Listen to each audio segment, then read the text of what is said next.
राष्ट्र हित में ही तो है, सब कुछ तो राष्ट्र हित में ही है। साला किसी का मर्डर कर दो वो भी राष्ट्र हित में, किसी का गला दबा दो वो भी राष्ट्र हित में, सब कुछ राष्ट्र हित में ही तो हो रहा है देश में। जिस देश का प्रधानमंत्री गिरा होता है उस देश का रुपया गिरता जाता है, गिरता जाता है। ऐसी ताली बजा बजा के कहते थे ना। अब बोलिए, मैं पूछना चाहता हूँ क्या हमारे देश का प्रधानमंत्री गिरा हुआ है? मुझे तो बड़ी शर्म आती है ये कहते हुए कि मेरे देश का प्रधानमंत्री गिरा हुआ है। मैं हिंदू हूँ, जाति से ब्राह्मण हूँ, आप बताइए मेरे को कितने का सिलेंडर मिलेगा? अरे ऐसे कैसे धर्म बचेगा? अरे यार हद होती है दलाली की। ऐसे पत्रकार देश में है जब तो देश की बुरी हालत है। अंबानी और अडानी की सुनते सरकार, हमारी नहीं सुनेगी, सरकार आपकी भी नहीं सुनेगी। आप कोशिश कर रहे हैं बहुत दलाली करने की, लेकिन सरकार फिर भी आपकी नहीं सुनेगी।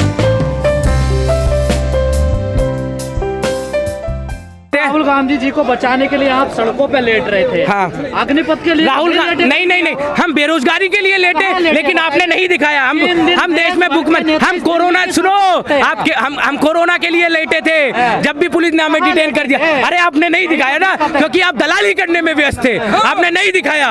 यही देश के हालात हैं। आप जैसे दलाल लोग अगर मीडिया में रहेंगे, बचाने के लिए सड़कों पर देश भर के कांग्रेसी। अरे राहुल गांधी, सबसे पहले तो आप समझ लीजिए, राहुल गांधी एक राहुल गांधी नहीं है। राहुल गांधी कांग्रेस विचारधारा, जितने भी कांग्रेस कार्यकर्ता है उनके लिए एक योद्धा है जिसके लिए वो लड़ेगा। और राहुल गांधी जब तक है, राहुल गांधी जब तक संघर्ष करेगा, ये व्यक्ति और ये कांग्रेस का कार्यकर्ता सड़कों पर लड़ेगा। आप एक बार भीड़ दिखा दीजिए और फिर बता देना मोदी सरकार को आप दलाली करने में व्यस्त हो, लेकिन आप दिखा देना कितनी भीड़ है, ये बता देना उन लोगों को। मीडिया वाले दलाल लगाया क्या आपको? लेकिन आप जैसे बात कर रहे हो आप तो लग रहे हो। क्या बात करनी चाहिए आप बताइए। नहीं आप, ये मैं बताऊंगा मीडिया का काम, मीडिया का काम क्या ये मैं बताऊंगा। मैं मीडिया से हूँ क्या? मैं मीडिया का काम क्या है मैं आप लोगों को बता। सवाल आपके हिसाब से पूछा जाएगा अब? नहीं बिल्कुल मेरे हिसाब से नहीं। आप मोदी सरकार के हिसाब से सवाल पूछिए। जहाँ आपको सुनो, जहाँ आपको अरुण ये अमित शाह जी बोलते हैं कि ऐसा सवाल पूछो, वो आप पूछो। अच्छा। आप मत पूछो हमारी तरफ से, हमें नहीं चाहिए, हमें नहीं चाहिए आप जैसे लोग। हम लोग आवाज उठाने के लिए काफी है। हम लोग आप जैसे लोगों से दबने वाले नहीं है। अच्छा। हाँ बेशक से आप गॉड से विचारधारा की गुलामी करिए, हमें फर्क नहीं पड़ता। हमारे अंदर गांधी का खून है, हमारे अंदर गांधी का खून है। बिल्कुल करते हैं, बिल्कुल करते हैं, बिल्कुल करते हैं, बिल्कुल। अच्छा। हाँ मोदी जी का भी करते हैं। मोदी जी के गलत फैसले का विरोध करते हैं। भारत के प्रधानमंत्री का विरोध नहीं करते हम, भारत के प्रधानमंत्री के पद का विरोध नहीं करते हम लोग। आरएसएस का बिल्कुल करते हैं। आरएसएस की गलत नीतियों का विरोध करते हैं हम लोग। आरएसएस की गलत नीतियों का विरोध करते हैं। किसी व्यक्ति का विरोध नहीं होना चाहिए, उसकी नीतियों का विरोध होना चाहिए। मैं बता तो रहा हूँ मैं आपको, किसी व्यक्ति की नीतियों का विरोध होना चाहिए। अरे राष्ट्र हित में ही तो है, सब कुछ तो राष्ट्र हित में ही है। साला किसी का मर्डर कर दो वो भी राष्ट्र हित में, किसी का गला दबा दो वो भी राष्ट्र हित में, सब कुछ राष्ट्र हित में ही तो हो रहा है देश में। ये ऐसे नहीं चलेगा। जनता प्यार कर रही है, देखिए सर। अरे बिल्कुल जनता प्यार नहीं कर रही, ईवीएम प्यार कर रही है। ईवीएम प्यार कर रही है, जनता प्यार नहीं कर रही। ईवीएम पे तो विरोध नहीं करते आप कभी? अरे बिल्कुल करते हैं हम।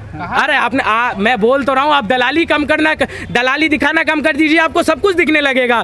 कांग्रेस का युवा सड़कों पर है, कांग्रेस का युवा अग्निवीर के लिए सड़कों पर है, कांग्रेस का युवा बेरोजगारी के लिए सड़कों पर है, लेकिन आप लोग दिखाते नहीं, आप लोग दलाली करते हो। जब तक आप दलाली करते रहोगे देश का हालत यही रहेगा। सुन लो, जितनी मोदी सरकार जिम्मेदार है उतने ही आप सब लोग, जहाँ मीडिया वाले हैं ना, सब लोग जिम्मेदार हैं। आप सब लोगों की भी जिम्मेदारी बनती है कि देश के हालात आज क्या हो चुके हैं। क्या हो गए हालात देश के? आपसे छुपे हुए हैं क्या? 1050 का आप लोग सिलेंडर दे रहे हो, ये सब कुछ अच्छा हो रहा है क्या? 80 रुपए डॉलर पहुंच गया।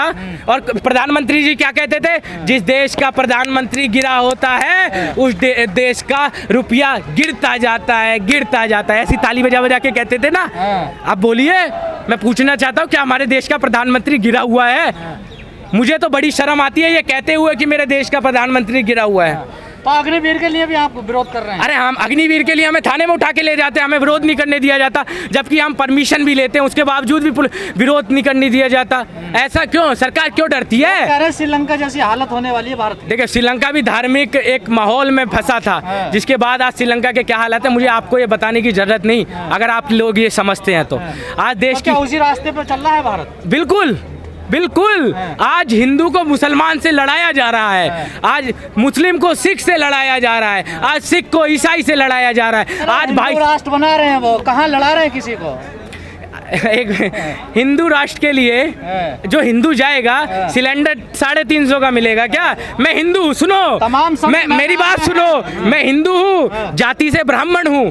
आप बताइए मेरे को कितने का सिलेंडर मिलेगा? बताइए, मेरे को भी 1050 का ही सिलेंडर लेना है ना। मुझे भी तो जो रोजगार नहीं मिल रहा वो भी धर्म नहीं बचाना आपको। अरे ऐसे कैसे धर्म बचेगा? अरे यार हद होती है दलाली की। ऐसे पत्रकार देश में है जब तो देश की बुरी हालत है। ऐसे पत्रकार देश, तमाम संत सड़कों पे मैदान में उतरे हुए हैं धर्म बचाने के लिए, हिंदू राष्ट्र बनाने के लिए। जब वो संत याद नहीं आता जब आचार्य प्रमोद कृष्णन देश के लिए और देश के लिए आवाज उठाते हैं। जब वो आचार्य प्रमोद कृष्णन इन्हें दिखाई नहीं देता। मंदिर के लिए भी उठाते हैं वो आवाज। अरे राम मंदिर मोदी ने बनाया क्या? राम मंदिर सुप्रीम कोर्ट ने बनाया है। आचार्य प्रमोद कृष्ण राम मंदिर के लिए भी उठाते हैं। हाँ बिल्कुल बिल्कुल, हम भी आवाज उठाते हैं, हम भी आवाज उठाते हैं, हम भी राम मंदिर के लिए आवाज उठाते हैं। क्या राम मंदिर मोदी जी ने बनवाया? अगर थी हिम्मत तो राजीव गांधी जी की तरह एक रात में ताला खुलवाने का कार्य करते। जब हम मानते हैं कि 56 इंच का सीना है मोदी सरकार में। राम मंदिर धार्मिक मुद्दा नहीं है। अरे बिल्कुल है मुद्दा, बिल्कुल है मुद्दा। अगर ये हिंदुओं की आस्था का मुद्दा है तो ये सुप्रीम कोर्ट ने सुलझाया। ये सुप्रीम कोर्ट ने सुलझाया ना। 80 तक तो पहुंच गया, इंतजार करिए 100 भी पहुंच जाएगा। और मुझे उम्मीद है कि आप लोग वो मैं उम्मीद कर सकता हूँ कि आप लोग दिखाओगे ये चीज। पूरे देश में आर्थिक मंदी आई थी। देश में मनमोहन सिंह जब गवर्नर वो थे, पीवी नरसिम्हा राव की सरकार थी, वित्त मंत्री थे, उस समय देश की इकोनॉमी कहाँ थी? मैं आपसे पूछना चाहता हूँ, आपको थोड़ा ज्ञान होगा इस चीज का। अभी बीच में जो गलत नीतियाँ होती है सरकार को उसको बता देते, पर सरकार सुनती कहाँ है? राहुल गांधी जी ने बोला कोविड से बचने के लिए कोई कोशिश करी जाए। सरकार अडानी की सुनती है, सरकार अंबानी की सुनती है। अच्छा, हाँ, सरकार अंबानी और अडानी की सुनती है, सरकार हमारी नहीं सुनेगी। सरकार आपकी भी नहीं सुनेगी। आप कोशिश कर रहे हैं बहुत दलाली करने की, लेकिन सरकार फिर भी आपकी नहीं सुनेगी।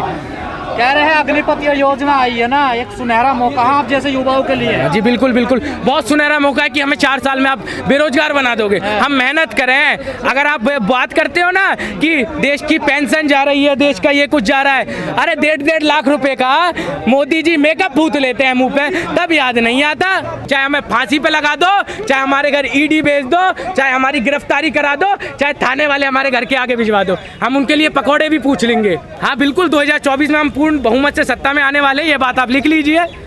वो तो कह रहे 50 साल रहेंगे हम। अरे उनका कहना क्या है, वो तो 15 लाख की भी कहते थे।